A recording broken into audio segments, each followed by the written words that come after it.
Bonsoir et bienvenue à vous en direct sur Public Sénat. Voici les titres du 22h ce soir. Au lendemain de sa victoire, Alexis Tsipras a prêté serment sans bénédiction religieuse et sans cravate. Le jeune Premier ministre imprime sa marque. Les attentes sont grandes pour ce parti Syriza qui a fait alliance avec un mouvement eurosceptique de droite, le tout sous le regard vigilant de l'Europe et surtout de l'Allemagne. Analyse à suivre sur ce sujet de notre chroniqueur Jean-Luc Gombault tout à l'heure. Emmanuel Macron dans le chaudron de l'Assemblée nationale. Le ministre de l'économie a défendu son projet de loi sur la croissance. Plus de 3000 amendements déposés. Les débats s'annoncent vifs. Extrait dans ce journal. Il faut agir et vite. L'ex-syndicaliste François Chérèque, désormais inspecteur général des affaires sociales, s'alarme de la hausse de la pauvreté des enfants en France. Auteur d'un rapport sur le sujet remis ce jour au Premier ministre, il dénonce une pauvreté toujours plus profonde dans notre pays. Il nous en parlera ce soir. François Chérèque est l'invité du 22h. Des mesures d'urgence pour lutter contre la mortalité sur les routes, taux d'alcoolémie abaissé pour les plus jeunes conducteurs et kit main libre interdit. Ces annonces interviennent alors que le nombre de morts au volant est reparti à la hausse en 2014. Les détails dans le tour de l'info tout à l'heure. Voilà pour le programme de votre 22h. Merci d'être en notre compagnie ce soir. Et avant de développer tous ces titres, cette information qui nous est parvenue tout à l'heure, au moins 8 Français ont trouvé la mort après le crash d'un avion de chasse sur une base de l'OTAN dans le sud-est de l'Espagne. L'accident est intervenu au moment du décollage de l'appareil appartenant à l'armée grecque. Le bilan provisoire fait état d'au moins 10 victimes et d'une vingtaine de blessés. Nous y reviendrons dans ce journal avec plus d'éléments tout à l'heure. Dans l'actualité ce soir, tous les regards sont tournés vers lui, sans cravate et sans bénédiction religieuse orthodoxe comme le veut la tradition. Le nouveau Premier ministre grec âgé de 40 ans a prêté serment aujourd'hui. Quelques heures auparavant, Alexis Tsipras a conclu un accord de gouvernement avec un parti eurosceptique de droite. Son gouvernement devrait être annoncé demain. Les attentes des Grecs sont très fortes et les questions des Européens sur les intentions de ce nouvel homme fort du pays sont nombreuses. On voit tout cela avec Paul Bouffard. Victoire en Grèce et peut-être une nouvelle ère politique pour l'Union européenne qui inquiète certains. Dans un tweet lapidaire, David Cameron affirme que l'élection grecque va renforcer l'incertitude économique en Europe. En Allemagne, pas de commentaire direct de la chancelière Merkel, juste son porte-parole qui somme la Grèce de tenir ses engagements. La Grèce a fourni dans les années passées de gros efforts pour faire les réformes et il est pour nous important que les mesures du nouveau gouvernement visent la poursuite de la reprise économique de la Grèce. Ce qui implique que les engagements pris soient respectés et que le nouveau gouvernement s'implique dans les réformes. La victoire grecque déstabilise le pacte pro-austérité en Europe, mais donne des ailes à la gauche. Un printemps européen pourrait s'emparer de l'Espagne. Le parti Podemos, porté par son dirigeant Pablo Iglesias, est au coude à coude dans les sondages avec le Parti populaire de droite. Nous pensons que c'est une bonne nouvelle pour le sud de l'Europe et que ça ouvre une nouvelle idée de l'Europe, basée sur la souveraineté du peuple, une souveraineté nationale et populaire. Dans le reste de l'Europe, Irlande, Portugal, Suède, les partis de gauche radicale ont aussi le vent en poupe après leur percée lors des européennes de 2014. En Italie comme en France, le succès de Syriza place les gouvernements sous la pression de leur propre gauche, auréolée de cette victoire. Hier soir, Jean-Luc Mélenchon rêvait déjà d'un effet domino dans toute l'Europe. Voilà, et j'ajoute que François Hollande a invité le nouveau Premier ministre grec lors d'un échange téléphonique à se rendre rapidement à Paris. Le président qui a félicité Alexis Tsipras de sa victoire, indiquant, je cite, que la France sera aux côtés de la Grèce dans cette période importante pour son avenir. C'est un marathon parlementaire et un sentier parsemé de choses-trappes pour le ministre de l'économie. Emmanuel Macron défend son projet de loi sur la croissance dans le chaudron de l'Assemblée nationale. Durant 2 semaines de débat, il va croiser le fer avec les députés, y compris de la majorité. Les détails avec Sophie Normand-Couturier. Emmanuel Macron n'est pas venu seul. À ses côtés, les ministres de l'Emploi et de la Justice concernés par son emblématique projet de loi. De quoi se sentir un peu plus fort pour ouvrir le débat. Nous avons collectivement, trop souvent remis à demain ce qui devait être fait aujourd'hui, quand ce n'était pas hier. Profession réglementée, travail du dimanche, épargne salariale, procédure collective, justice prud'homale et j'en passe. Cette loi porte plusieurs réformes dont on a beaucoup parlé, mais qui n'ont jamais été faites. Au total, quelques 200 articles qui pourraient bien mettre en lumière des divisions internes, à droite comme à gauche. Côté PS, les frondeurs n'affichent plus aussi ouvertement des intentions de voter contre, mais parlent d'un texte pas votable en l'état. Parce qu'aujourd'hui, il y a des dispositions sur lesquelles nous sommes prêts à voter contre. Parce que l'extension du travail du dimanche, peut-être même sa généralisation, c'est contraire à nos engagements et c'est contraire à l'efficacité économique. L'autre mesure controversée, c'est la libéralisation des professions réglementées. L'UMP les défend. Officiellement, le parti appelle à voter contre la loi Macron. Une attitude dénoncée par certains députés. La libéralisation du transport par autocar, je suis pour. L'amélioration de la gouvernance du secteur autoroutier, je suis pour. L'accélération des procédures devant les prud'hommes, je suis pour. La simplification du droit de l'environnement, je suis pour. Alors pourquoi est-ce que vous voulez qu'au final je vote contre la loi ? Une partie de la droite qui se dit pour, une partie de la gauche qui se dit contre. Plus de 3000 amendements déposés. Le débat dans l'hémicycle risque de ne pas être aisé ces 2 prochaines semaines. Intrigue, manœuvre et complot, le procès Bettencourt s'est ouvert aujourd'hui à Bordeaux et ce premier jour d'audience a été marqué par un coup de théâtre, la tentative de suicide de l'ex-infirmier de la milliardaire Liliane Bettencourt. On revient sur les enjeux de ce procès hors norme avec Pauline Dame. C'est un procès sous haute tension pour un feuilleton politico-financier hors norme. Sur le banc des accusés, des intimes, des employés, mais aussi des politiques comme Éric Woerth. Tout commence il y a 8 ans par une guerre familiale. Au cœur du dossier, Liliane Bettencourt, une milliardaire vulnérable, sa fille et un ami photographe, François-Marie Bagné. Il est soupçonné d'avoir touché des centaines de millions d'euros sous forme de dons et d'œuvres d'art. 3 ans plus tard, l'affaire devient politique.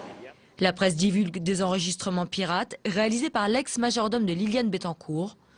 On y entend Patrice Demestre, le gestionnaire de fortune de la milliardaire, évoquer des opérations financières douteuses.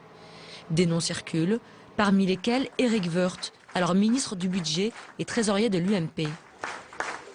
Claire Thibout, la comptable de Liliane Bettencourt, affirme qu'il a reçu 150 000 € en liquide pour financer la campagne présidentielle de Nicolas Sarkozy. Mais en novembre dernier, elle est mise en examen pour faux témoignage. Poursuivi pour recel, Éric Woerth encourt 5 ans d'emprisonnement et 375 000 € d'amende. Nicolas Sarkozy bénéficie quant à lui d'un non-lieu. Merci beaucoup. Une saga rocambolesque et un procès qui devrait l'être tout autant.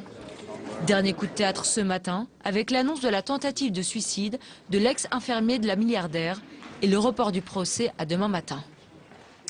La suite du journal, et comme tous les lundis, c'est le grand décryptage du 22h. Au menu ce soir, 3 thèmes. Les attentes des Grecs et les questions des Européens sur les intentions du nouveau Premier ministre Tsipras. Emmanuel Macron et son projet de loi à l'épreuve de l'Assemblée nationale. C'est un marathon parlementaire et une bataille politique qui s'engage. Et puis, la pauvreté en France. Le gouvernement doit davantage aider les familles pauvres, en particulier monoparentales. C'est le cri d'alarme d'un rapport remis aujourd'hui au Premier ministre qui souligne l'aggravation des difficultés en France. Son auteur est notre invité, François Chérec. Bonsoir. Bonsoir. Ancien numéro 1 de la CFDT. Vous êtes aujourd'hui, je le précise, inspecteur général des affaires sociales, en charge, c'est très important, du suivi du plan contre la pauvreté et pour l'exclusion sociale. On va en parler en détail ce soir. On accueille également notre chroniqueur, Jean-Louis Gombault. Bonsoir Sonia. Bonsoir Jean-Louis. Mais d'abord, l'actualité, François Chérec, c'est le nouveau Premier ministre grec qui s'installe au pouvoir. Tous les regards sont tournés vers lui et vers ses premiers gestes. Les Grecs espèrent qu'il réussira à desserrer l'étau de l'austérité, une austérité contre laquelle vous avez beaucoup manifesté. Comment vous accueillez cette nouvelle et cette élection? C'est vrai qu'il ne faut pas oublier qu'à l'époque, j'étais syndicaliste, hein, les syndicats européens ont souvent manifesté contre les plans d'austérité en Europe. Imaginez en France un gouvernement qui décide de baisser les salaires de 30%. Le salaire médian en Grèce, il a baissé de 30%. Quel gouvernement se ferait réélire sur un résultat de ce type? Et il ne faut pas oublier non plus que ce qui s'est passé, la France, la responsabilité de la France et de l'Allemagne, Monsieur Sarkozy, Madame Merkel, qui empêchait le Premier ministre socialiste, Monsieur Papa Andréou, à l'époque, de faire un référendum pour demander à son peuple s'il était d'accord pour faire ce plan. La France lui avait interdit de le faire. Donc le résultat, il était prévu. Il y avait un peu renoncé de lui-même. Oui, mais enfin, le résultat, il était prévu.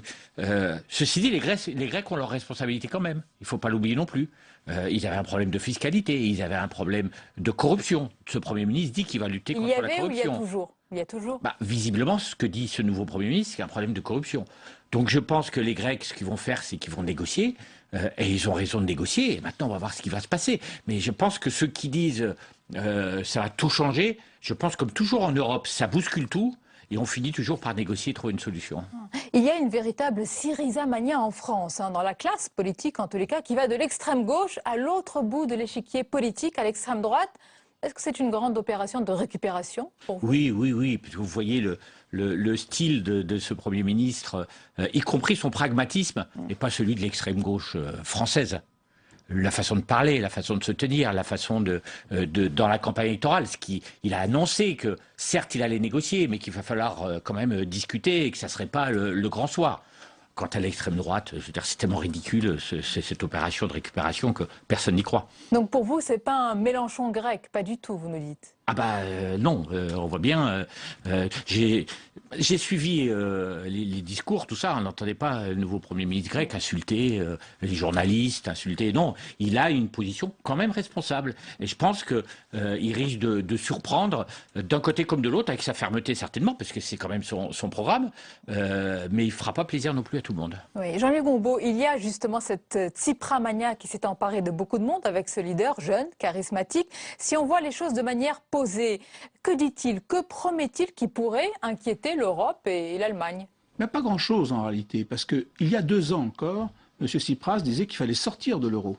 Et il a complètement modulé son discours et maintenant il dit qu'il faut renégocier la dette. Il va se trouver devant un double problème qui est le problème de toutes les personnes qui arrivent au pouvoir. C'est un côté les engagements que vous prenez avec votre peuple, mais aussi le fait qu'en arrivant comme chef d'État, vous devez respecter les engagements de ceux qui vous ont précédé. Sauf si vous décidez la rupture totale. Par exemple, je quitte l'euro, je ne paye pas mes dettes. Là, effectivement, vous ne respectez pas les engagements de vos prédécesseurs.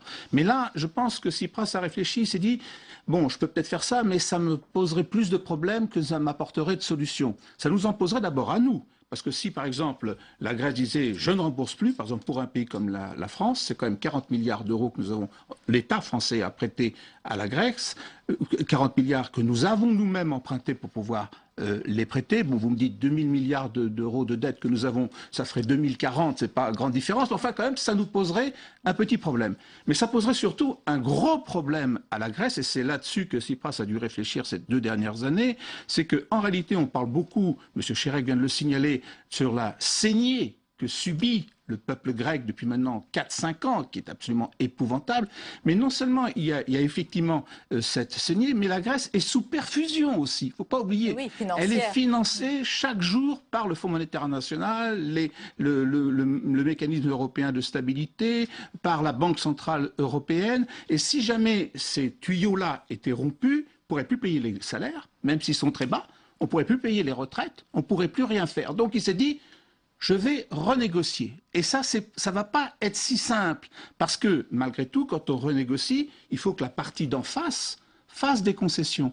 Or, par exemple, on renégocie le rééchelonnement de la dette que les Grecs ont vis-à-vis de nous, il faudra quand même qu'on le paiera en quelque part. On ne paiera pas des sommes considérables, mais ça sera quand même un effort. Et deuxièmement, pour terminer, je dirais que quand même, la renégociation de la dette ne se fera qu'à condition que les Grecs continue de faire un certain nombre de sacrifices. Ce sera les conditions qui Alors leur vous avez seront insisté, opposées. Jean-Louis Gombault, sur la situation grecque. François Chirac, ça fait des années, comme l'a dit Jean-Louis, que des réformes sont en cours, plus ou moins profondes, mais qui impactent durement la vie des Grecs. Alors eux, ils connaissent vraiment la vraie austérité et la pauvreté. Alors j'ai quelques chiffres. Depuis 2008, selon l'UNICEF, le taux de pauvreté infantile a doublé en Grèce. C'est une véritable austérité, parce que souvent on parle d'austérité dans d'autres pays. Il faut faire attention aux situations vécues. Si on compare la situation française, en France, il y a des situations de rigueur. Les salaires des fonctionnaires est bloqué, l'évolution des retraites est aussi atténuée, en dessous de 1 200 €. Donc il y a des mesures de rigueur qui font plaisir à personne, et qui ne sont pas toujours d'ailleurs les bonnes mesures. Là, c'est différent. Les retraites, c'est 30% de moins. Les fonctionnaires, c'est 30% de moins. Le SMIC a été abaissé du même niveau. Donc là, c'est vraiment des situations dramatiques au niveau, et en particulier parce que l'espoir qui était derrière quand même, c'était que ça relance l'économie, et malheureusement, ça pas, comme vous venez de le dire, ça n'a pas relancé l'économie. Donc il y a quand même, il faut le reconnaître. Il y a un frémissement. Hein. Oui, il y a un frémissement, oui. mais un frémissement ne fait pas une relance. Certes. Et donc il y a quand même un échec de ce plan-là. Donc je pense qu'il n'y a aucun gouvernement européen qui aurait résisté à ce plan de rigueur. Et déjà que le gouvernement sortant fasse 27%, c'est pratiquement un miracle. Donc je crois qu'il faut être sérieux et il faut maintenant aider les Grecs. Et puis les Grecs doivent faire les efforts, mais ils ont déjà fait beaucoup d'efforts eux-mêmes. Alors revenons en France, François Chirac. Vous avez donc remis aujourd'hui un premier rapport d'étape, 1 an après la mise en œuvre du plan contre la pauvreté, un rapport d'évaluation, mais qui est aussi un cri d'alarme, en particulier envers la situation des familles monoparentales et des enfants. Quel est votre constat aujourd'hui? Alors, mon constat aujourd'hui, d'abord, sur ce plan de pauvreté, c'est que le gouvernement, il respecte ses engagements. Ça, c'est un élément important, parce qu'on fait la comparaison avec les Grecs. Le gouvernement a décidé d'augmenter les minima sociaux. Le RSA augmente plus vite que l'inflation. En particulier, les minima sociaux pour ces familles pauvres. Le complément familial va être augmenté de 50% en 5 ans. Donc il y a un effort réel qui est fait pour ces populations-là. Les chiffres que je donne dans mon rapport sont les chiffres de 2012. Malheureusement, les statistiques, elles ont toujours 2 ans de retard. Et on note en 2012 une augmentation de la pauvreté des enfants une nouvelle fois. Je donne juste 2 chiffres sans troubler. La pauvreté des moins de 18 ans, c'est les enfants pauvres, mais qui vivent dans des familles pauvres. Voilà. Ils ne sont pas tout seuls à la rue. C'est des enfants vivant dans les familles pauvres. Le taux de pauvreté est de 19,7%. Quasiment 20% des enfants de notre pays vivent dans une famille pauvre. Le taux de pauvreté des plus de 65 ans, des retraités, est lui de 8,7%. C'est-à-dire que toutes les politiques sociales qu'on a fait depuis 30 ans vers les personnes âgées donnent des résultats très positifs de pauvreté.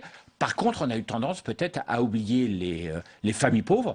Donc là, en plus de ce que fait le gouvernement, et je le dis, le gouvernement vous préconisez des respecte actions spécifiques. Alors, vous dites accélération de l'accès aux structures d'accueil collectif, les crèches, les écoles maternelles, accompagnement renforcé vers l'emploi. Pour les parents, est-ce que ce sont des vœux pieux? Accompagnement vers l'emploi quand on a un taux de chômage aussi important. Oui, mais peut-être que justement, dans ces taux de chômage difficiles, c'est le moment pour former les personnes qui sont plus en difficulté. On sait très bien que ces parents, c'est aussi des parents qui sont jeunes en règle générale. Ce sont surtout des mères qui sont seules avec leurs enfants. Le taux de pauvreté dans les familles monoparentales, c'est 31%. C'est-à-dire un enfant sur 3 qui vit seul avec sa mère, en règle générale, est dans une situation de pauvreté. Donc les aides que le gouvernement met en augmentant les minima sociaux, je viens de le dire, c'est positif. On vient d'augmenter le nombre de places de crèche, encore faut-il qu'elles profitent à ces familles-là. On vient d'ouvrir de plus en plus de places à l'école pour les plus de 2 ans, pour les tout petits. Autant qu'elles profitent aussi à ces familles-là, et faisons en sorte que les mamans qui vivent dans des emplois précaires soient formées, soient qualifiées, pour que puissent, si l'économie repart, en profiter, et de cette façon-là, sortir durablement de la pauvreté. Alors je vais laisser Jean-Louis dans quelques instants intervenir sur ce sujet, mais justement pour rendre compte de l'enfermement de certains quartiers pauvres, le Premier ministre auquel vous avez rendu votre rapport ce soir, Manuel Valls, a parlé d'apartheid, d'une formule choc qui renvoie à une réalité terrible, à un système politique terrible. Mais est-ce que vous partagez, au-delà peut-être du mot, son constat? Écoutez, si j'ai voulu, avec mes collègues de l'IGAS, on a fait le rapport à 3, si j'ai voulu, nous avons voulu mettre l'accent sur les familles pauvres, c'est un petit peu dans la même logique. Maintenant, s'il faut choquer pour qu'on entende les problèmes, eh ben autant choquer. Avec un mot comme apartheid. Oui, en écoutez, France. Certains parlent d'une insulte à la République. Oui, mais je veux bien les gens qui font l'insulte à la République. Il y a eu la crise des banlieues en 2005. Résultat de la crise de banlieue, tout le monde était conscient qu'il y avait un problème. La réponse du dernier gouvernement, c'était le Karcher. Rappelez-vous, hein, on va vous débarrasser de ces racailles. Donc, moi, ce que je dis, sur le Premier ministre, je n'aurais pas utilisé ces mots-là, ça ne serait pas venu à l'esprit. Mais en même temps, quand on vit dans un quartier en difficulté, et qu'on ne trouve pas de travail parce qu'on est originaire de ce quartier, et de surcroît parce qu'on est d'origine étrangère, c'est de la discrimination, c'est du racisme mais parfois. De la discrimination d'État, j'allais dire, installée par le pouvoir? Mais non, pas installée par voilà. le pouvoir. C'est ça, oui, c'est la notion que vous faites vis-à-vis de l'apartheid. Mais c'est un système qui fonctionne dans notre pays, où des jeunes, des hommes, des femmes sont discriminés parce qu'ils sont d'origine de ces quartiers-là. Donc, inévitablement, c'est un système sur lequel il faut lutter. Emmanuel Valls propose, alors, pour lutter, une politique du peuplement, pour lutter contre cette ghettoisation. Bon, on comprend ce qu'il veut dire par peuplement, mais vous croyez que ça se fait facilement? Ça peut se faire, ces transferts de personnes pour changer ces quartiers? Non, ça se fait pas facilement. C'est des choses qui se font sur le temps, et c'est évident. Mais en même temps, on a encore, et la loi, comment dirais-je, Allure, oblige à un taux de logements sociaux de 25% par commune. Il y a des communes qui préfèrent payer des taxes plutôt que ces logements sociaux. L'idée, c'est peut-être pas de mettre tout le monde dans les mêmes quartiers, mais au moins que les quartiers soient les uns à côté des autres, les écoles entre les quartiers, que les enfants soient ensemble. On est en train de dire il faut développer le service civique pour qu'il y ait de la mixité sociale. Mais si elle commence à l'école, la mixité sociale, elle se fait pas à l'école dès la petite enfance. Les petits-enfants noirs, les petits-enfants d'origine d'Afrique du Nord, les petits-enfants blancs, s'ils étaient déjà à l'école tout petits ensemble, mais ils le sont de moins en moins parce qu'ils ne vivent pas dans les mêmes quartiers. Alors, aux États-Unis, il y a la logique des bus. On voit bien tous ceux qui vont aux États-Unis, on voit ces bus jaunes qui transfèrent les enfants d'un quartier à l'autre. C'est de cette façon-là qu'on fait de la mixité sociale. On peut inventer des choses spécifiques à notre pays. Et vous avez parlé du service civique. Je rappelle que vous présidez l'agence du service civique. Le service civique qui est revenu au centre des débats. On redécouvre ses vertus pour, disons, inculquer certaines valeurs aux jeunes. Jean-Luc Gombault, vous voulez peut-être revenir sur un point en particulier? Le fait qu'une partie des pauvres ne profite pas des possibilités qui leur sont offertes.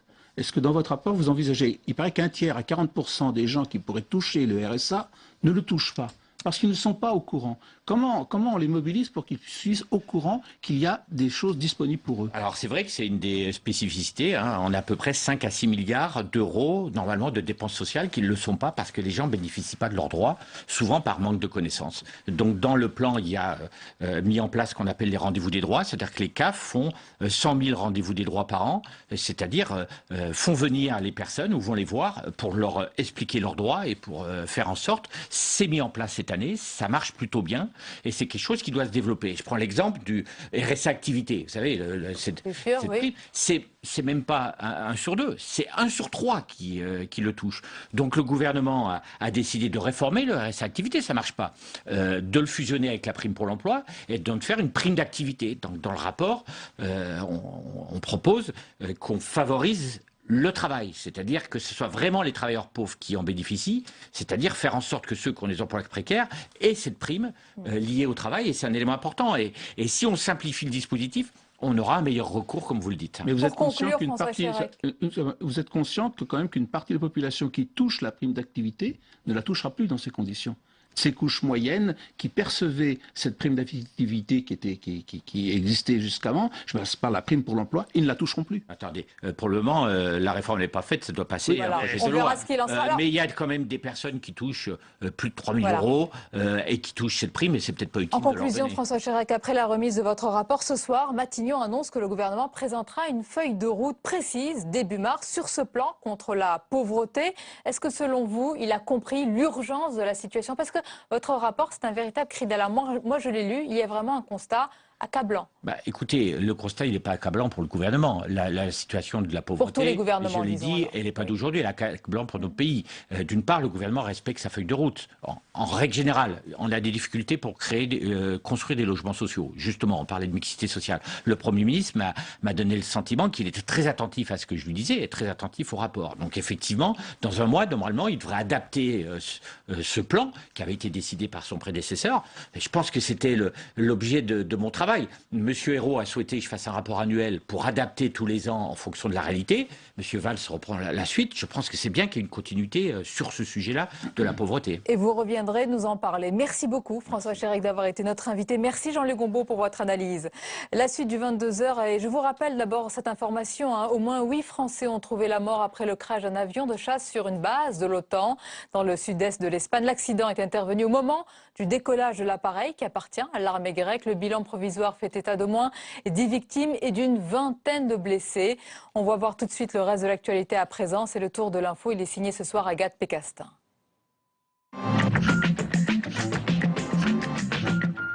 C'est une année noire pour la sécurité routière. 120 à 140 morts de plus qu'en 2013. Une hausse de la mortalité que la France n'avait pas connue depuis 12 ans. Face à l'ampleur, le gouvernement riposte. 26 mesures pour améliorer la sécurité des piétons, renforcer les contrôles et mieux axer sur la prévention. Nous allons abaisser le taux légal d'alcoolémie de 0,5 g par litre de sang à 0,2 g pour tous les conducteurs novices, ceux qui viennent de passer leur permis de conduire, mais ceux aussi qui sont appelés à le repasser. Autre dispositif important, la mise en place de nouveaux radars capables de flasher un véhicule à l'avant comme à l'arrière. Son sac à dos posé sur le cercueil. Le corps d'Hervé Gourdel a quitté l'Algérie pour la France. 4 mois après son exécution par les djihadistes, le guide de montagne retrouve sa terre natale. Dans la stricte intimité, une cérémonie a été organisée dès son arrivée à l'aéroport de Roissy-Charles de Gaulle. Un incendie s'est déclaré ce midi au domicile de Jean-Marie Le Pen dans les Hauts-de-Seine. Le président d'honneur du Front National a été légèrement blessé, mais sa demeure serait fortement endommagée. Une enquête est en cours pour déterminer les causes du départ du feu.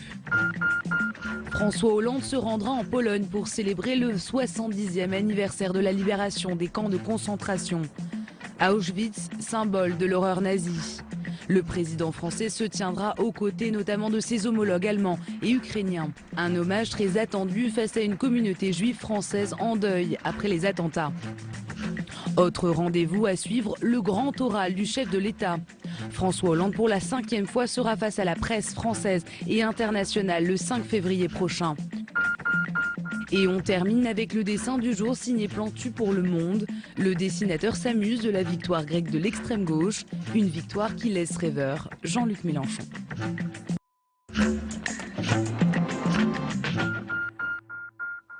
Voilà, et on arrive à la fin de ce journal. Merci de votre fidélité. On va clore ce 22h en musique avec l'une des plus belles chansons de Demis Roussos, Forever and Ever, le monument de la musique grecque qui s'est éteint à l'âge de 68 ans.